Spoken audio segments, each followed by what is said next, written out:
Okay, there are actually two basic options when you're actually getting citizenship by investment with the real estate option in St. Kitts.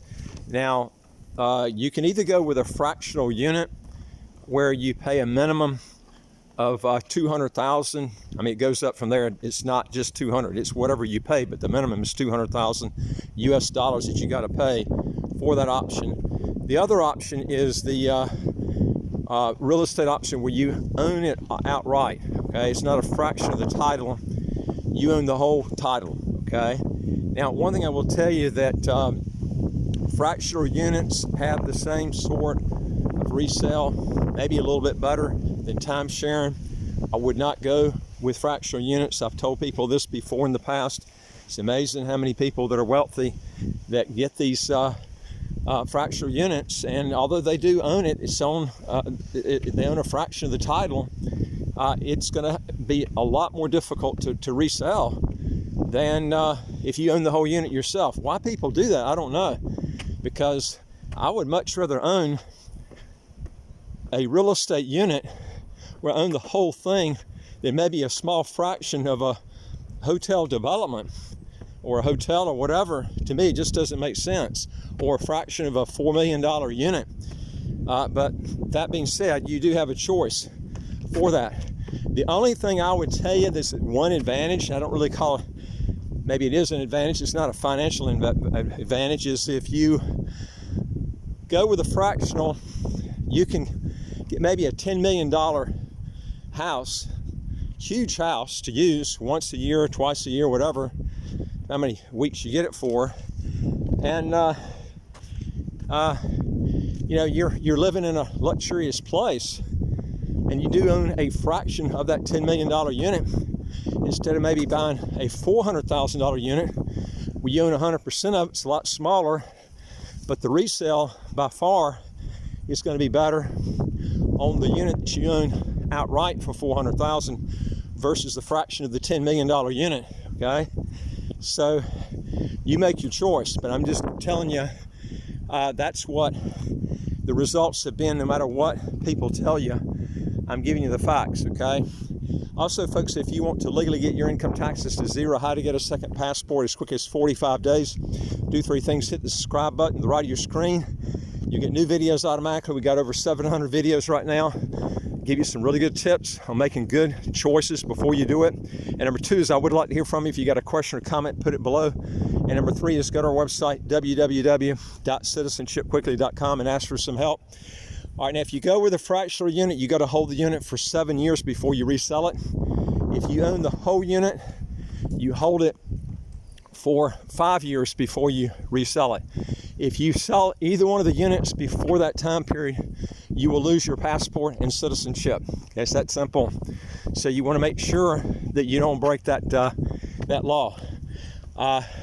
You can do it, but it wouldn't be worth it to lose the passport. All right, now let's go through the fees and stuff. I'll go through that real quick with you. I'm going to take a family of 4 people, and the children are under 16 years old. If they're over 16, these figures would be higher, okay, because you have due diligence fees on children that are 16 and above, and you do not, these are background check fees on those children if they're 16 and above. You don't have that with children that are under that. They're exempt from that. So there are 4 passports because you got 4 people. So we're looking at it's $356 US per passport. That includes a police report, and that's $1,424 US. All right, now you have escrow agent fees, legal fees for the title transfer. That's just switching the title from the seller to the buyer, and then you have escrow agent fees.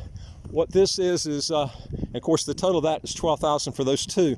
But what this is when you get a property, they used to didn't have this, but the way it works is they brought this out about March a year ago, and it safeguards for the client's funds because we use actually a bank for this.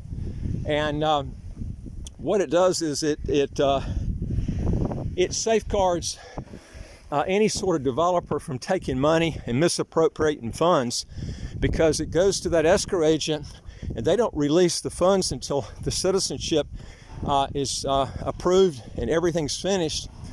And the way it works is you would pay 10% typically up front when you submit the application, and that has to be submitted before the government starts the process, and that has 10% of wherever you're purchasing the property for, along with the paperwork, and all that's turned in at one time, and that goes to the escrow agent, okay? And those funds don't move. They're sitting there until everything is finished.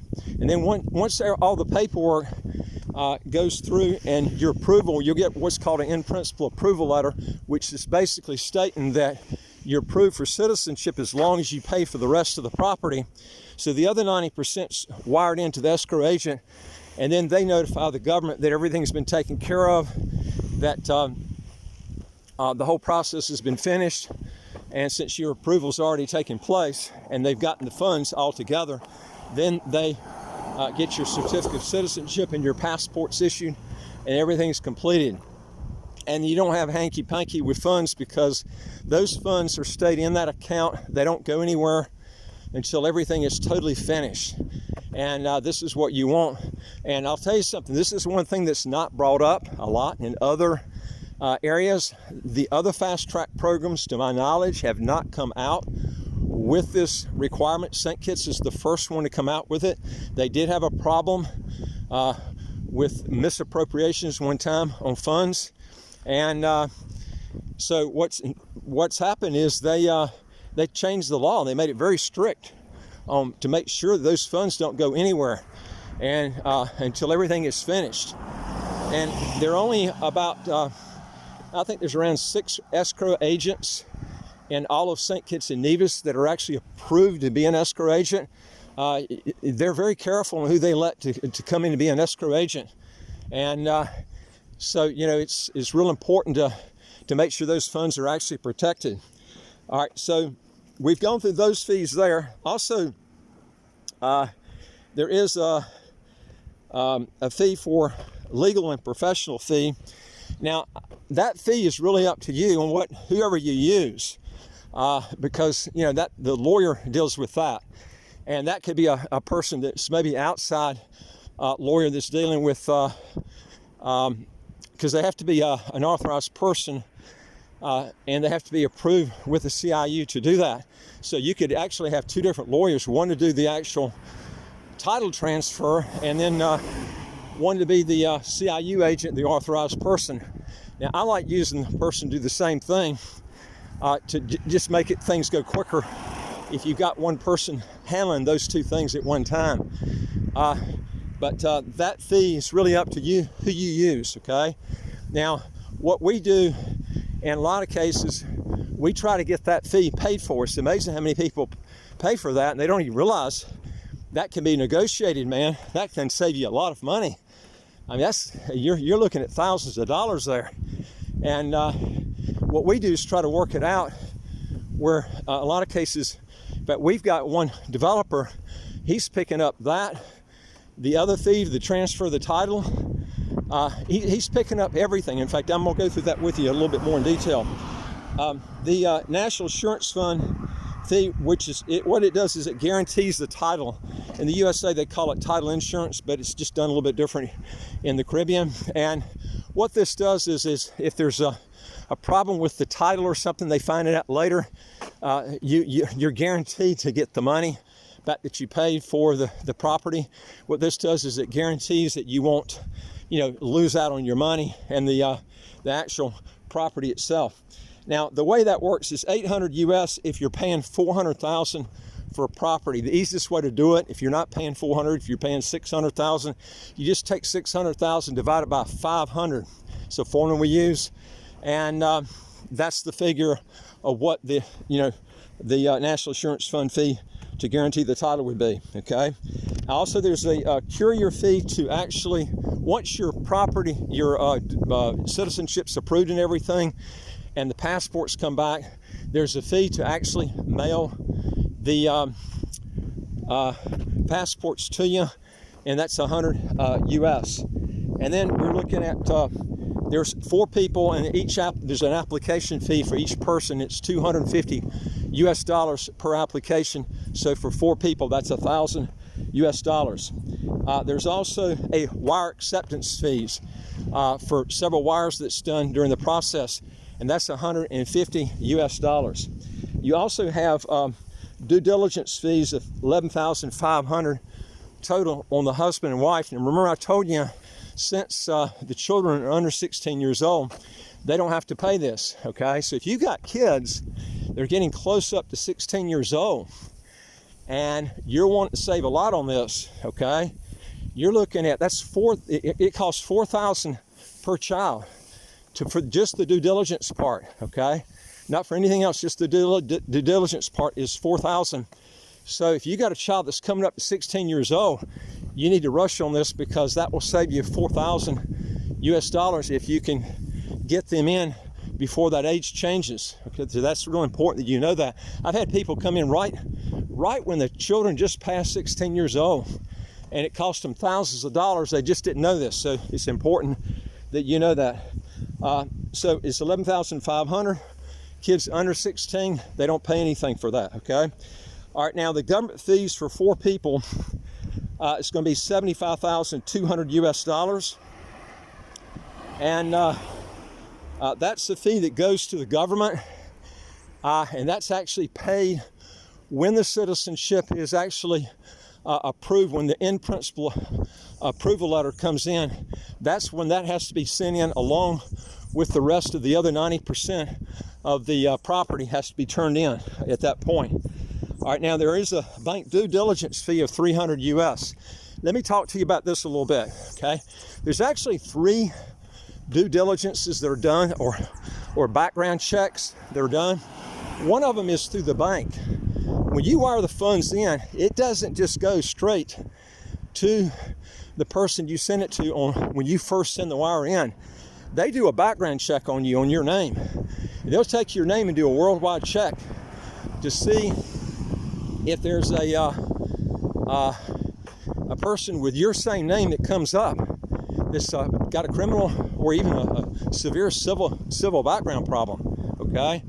And they're responsible, because if money comes through that bank and you've got some sort of criminal history, they could have real problems with regulators, okay? So they got to make sure you're a clean guy when you start wiring funds in. And I had one guy that one time wired funds in, and he was a Chinese guy, and they picked up, his name was the same name as somebody else's that was that had a criminal record. In fact, he was actually in the same state this guy was, from the same state. And what happened was they don't fund the money back in the account it's supposed to go into until that name is cleared off, to make sure that that person's clear. And we had to do a police report in the area where that guy was in. Of course, he told me, he says, that's not me. He says, it's a different guy. I said, well, we still got to do this. So they had to do a police background, get a police check. And then once we got that clear, we found out it was a different guy, just with the same name as this guy. And we got it clear, but it took about 3 or 4 weeks to get that wire to go through. So this is the problem. If you've got, before you wire funds or anything, if you got a civil or criminal issue, I tell people, let me know up front, okay? It just saves a lot of trouble and time and stuff. And I can tell you, to begin with, if we can more than likely get you through, okay? And one thing we do, just to let you know, if you've got some sort of background problem, what we do is, before anything's submitted, we can actually, I know quite a few people at the Citizenship Department, we can call, we don't have to mention your name or anything, but we can say, hey, this guy's got this problem, this problem, this problem. What do you think the chances, likelihood that this guy's going to get through, okay? And they might say, hey, you know, we're not going to tell you anything for sure, but if what you're telling us is correct, you know, if he hasn't had this, or this, we can probably get him through, okay? Or they might come back and say, hey, just forget him. There's no way this guy's going to get through. So it just saves you a lot of time, hassle, and money from doing anything else. We actually do that before this bank wire occurs. So there's actually 4 checks that we do. We do a check before the actual money is sent in, okay? And then that money that's sent in from the wire for the bank, that's the second one. We do the first one. All right, there's another background check that's done from the CIU. That's the authorized person. They'll come in and they will do what's called a world check. And that's after even the funds have cleared with the bank. And then, because then the CIU guy comes in, his account's deposited from the bank because the bank cleared you, but they still want to do another check. And they'll do a check through World Check. And World Check, now a lot of companies charge for that. The guy that we deal with through our company, they don't charge for that. So that's just included because they have to pay a lot of money for the software for that. And they'll do a worldwide check to see if they can pull you up on Interpol or anything else, okay? All right, once that's clear, then there's a major background check. And the major background check is the one that's the costly one. That's the one, the fees I've given to you earlier. That's the one that delays everything because they have to take time to really check you out, okay? So you got really 4 checks that are done. And believe it or not, it's real rare. But we've had people squeeze through all 4 of them. And I had one guy one time that got citizenship revoked. And he basically lied on everything. The application, me, everything. He got through. Somehow they couldn't pull up anything on this guy.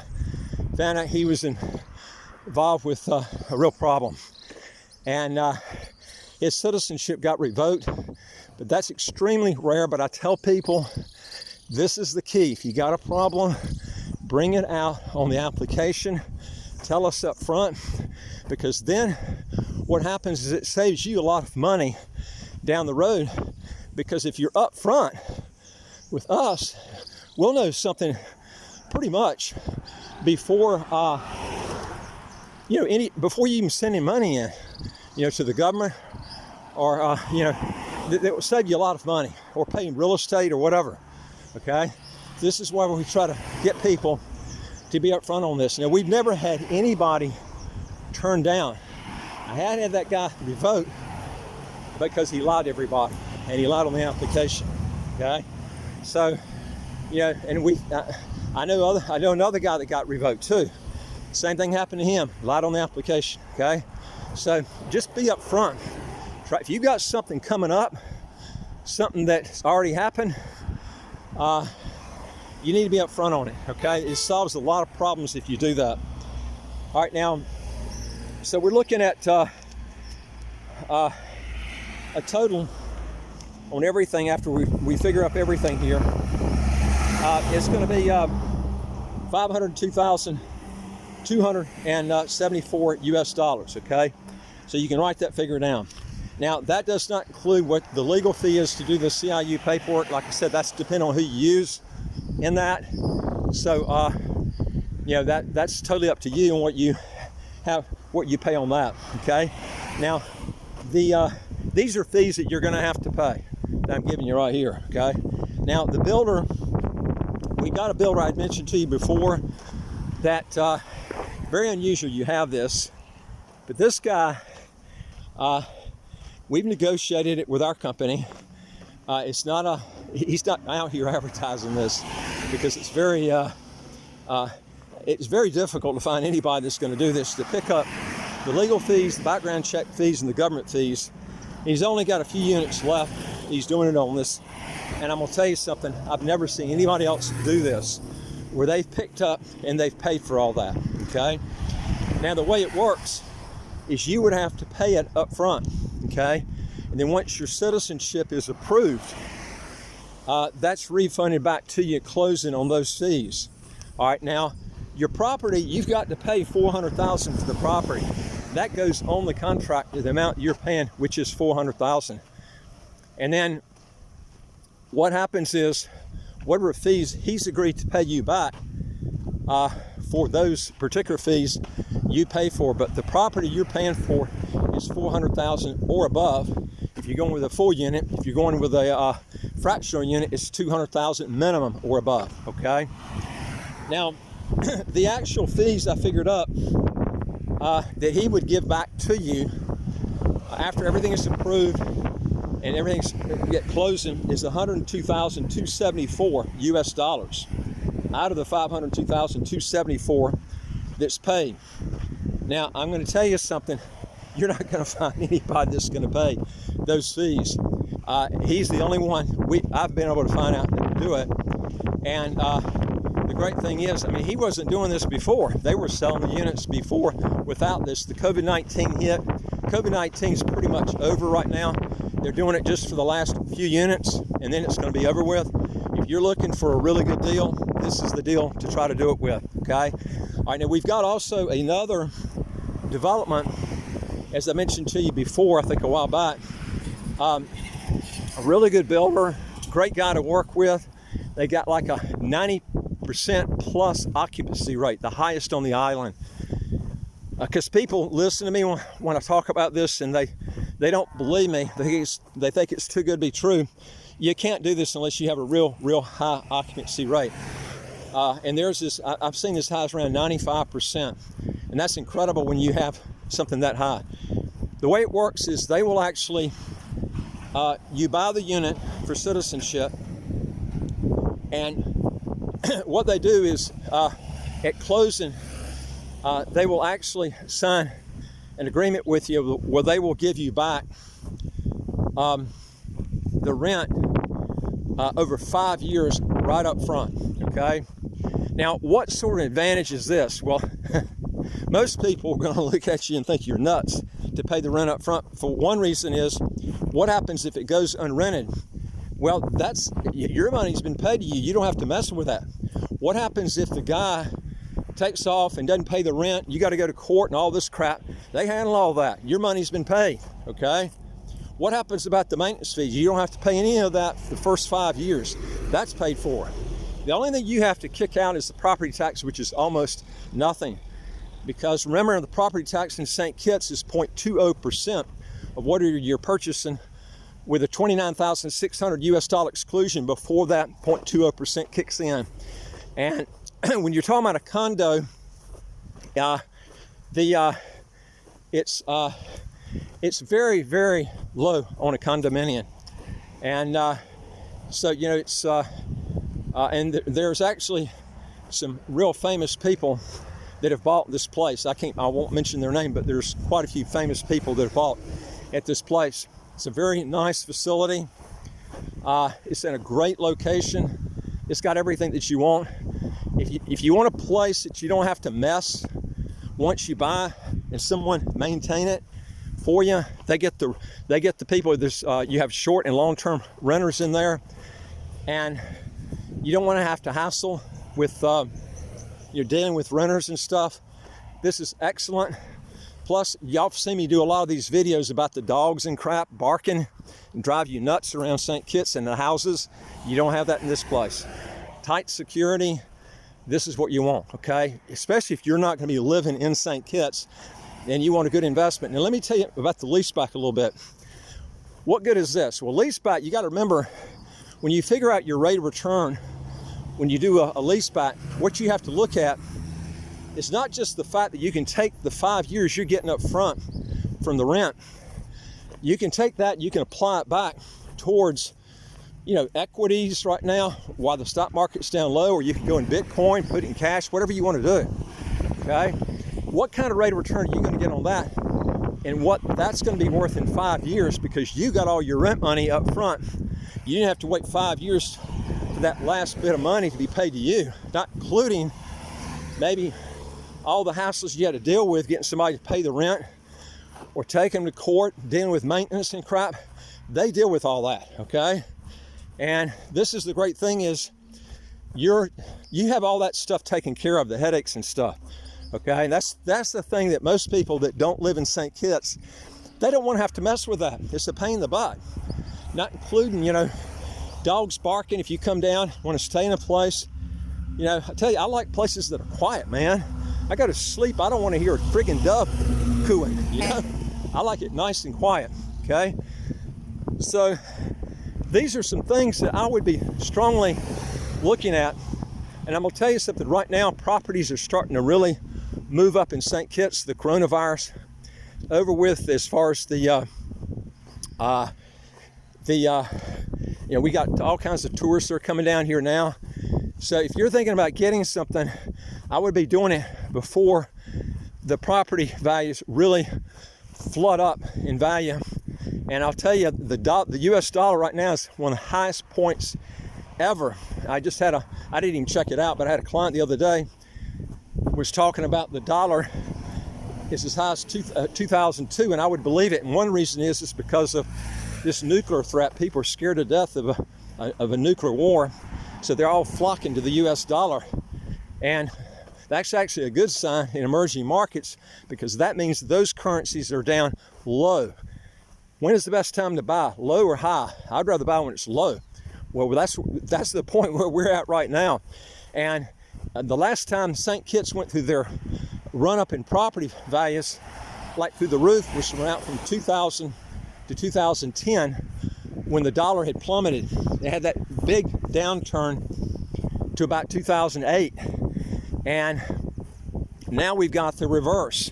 But when that changes, emerging market, which St. Kitts is an emerging market country, by the way, when emerging markets take off, St. Kitts real estate and all real estate, Panama is another example. Panama went through this too.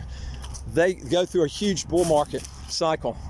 This is the time to buy before that occurs, okay? I mean, I saw, you know, land, you know, triple in price back during that period of time on lots and stuff.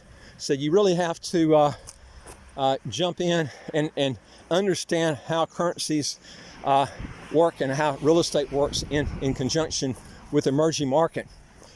So this is the time, if you're looking to purchase, you want a good deal before these big run-ups, this is the time I would do it. If you want to know more on this, folks, go to our website, www.citizenshipquickly.com. Hit the top bar that says apply with us, fill out the questions, hit that bottom bar that says send it to us. We deal with over 100 citizenship by investment, residency by investment countries all over the world. And I would like to hear from you. If you got a question or comment, put it below.